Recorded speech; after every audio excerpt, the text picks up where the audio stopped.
Hey guys, I am in Stockholm and I'm just doing this quick video to show you the Jeep Compass 4xe that I've rented. So as you can see, I'm in my beautiful surroundings just for this video, and I'm going to show you a bit about the car. I'm going to show you the trunk, the inside, the few gadgets and so on. So let's start by the trunk. I can open it via the key, or I can press a button on the trunk lid. So I just press 2 times and it will open by itself. There you go. So inside it is a pretty big trunk. There's no cargo cover, but I think that's an option. I think this is just one of Avis's cars. Underneath here you have a pretty big storage unit with the charging cables for the car. And then the button for the trunk is here, instead of on the trunk, which is novel for me, but you know, it works very well. And then the car does have keyless entry, so it opens every time I put my hand on the key, and I can just close it by pressing the button on the door handle. This is the inside. This is the back seats. So you do have an armrest, but it's actually just a pass-through for the trunk, but it has some cup holders, so it's fine by me. And it is padded. Right here you have some air vents and a conventional plug, as well as a USB plug. And then if we go to the front, oops, there you go. The doors do have a tendency not to close themselves properly. If we go to the front, we have the start-stop button right here where a key would go. I'm guessing some of these still do come with a key. And then when it starts, you see the 4xe logo. I'm going to turn down the air conditioning a little bit. So this is the hybrid page. You've got power flow and classic. You've got the driving history. So obviously blue is engine, green is battery. This is my driving, but you can see the chart isn't particularly accurate because there's 154 kilometers of electric driving, which was crazy because we actually did set off with 1% battery. It's still the case right now. Right here you can see it. Oop. Go to focus. There we go. Now it's focusing on my finger. Anyway, on the top right corner you can see it's 1%.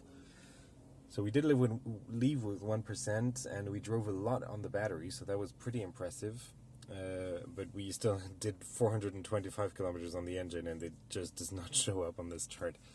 Anyway, regeneration, that's the same sort of chart. So you can see I gained a lot of kilowatt hours by coasting and braking.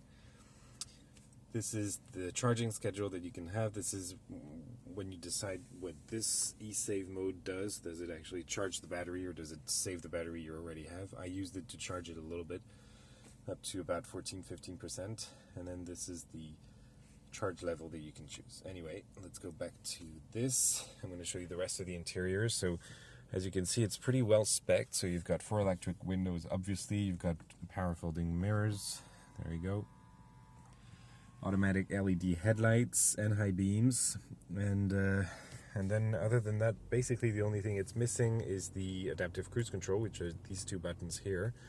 It does have lane keeping assist, not lane centering, and then there is a screen in the gauge cluster which you can use if I turn this off, because it is really present all the time. So right now I have my speedometer in big, but you can have various vehicle infos. You can have driver assistance system, the fuel economy, the hybrid information, and even there you have a few other informations, audio messages, and then the setup. In here it's a traditional Uconnect infotainment system. So you've got seat heating and heated steering wheel for the front passengers, and then you've got a few other buttons, so climates, obviously, media, radio, navigation, which is done by TomTom. It isn't actually too horrible, although I've been using Android Auto for the whole drive, to be honest. And then a few settings. Underneath you have the button for the parking sensor, you've got the button for the lane assist, you've got the button for the automatic parking, and then mute and screen off on the hazards. And then you've got the volume button, etc. The volume button does turn off the screen when you press on it, which I don't really understand because there is a screen off button right here, so it should just turn off the audio, but it doesn't do that. And then underneath you've got the AC control, so dual zone climate control, automatic obviously. And then right under that you've got the, let me go into neutral, you've got the four-wheel drive control, so you can go into sport, which immediately turns off your traction control. As you can see, it just turned off on the right there. And then you've got snow mode. It's supposed to show a graphic, but it doesn't do it because of the parking sensors. Again, let me try again and show you these. Go back to auto, turn off four-wheel drive lock. So this is automatic, this is sport, and it turns off the traction control, as you see. This is snow, and this is sand and mud. So if you go into snow or sand and mud, it turns off the four-wheel drive lock, and then if you're in neutral or in park, I think I was able to do it in park yesterday, you can turn off the four-wheel drive low. This is the hill descent control, which I don't think I can, yeah, I can activate it right now.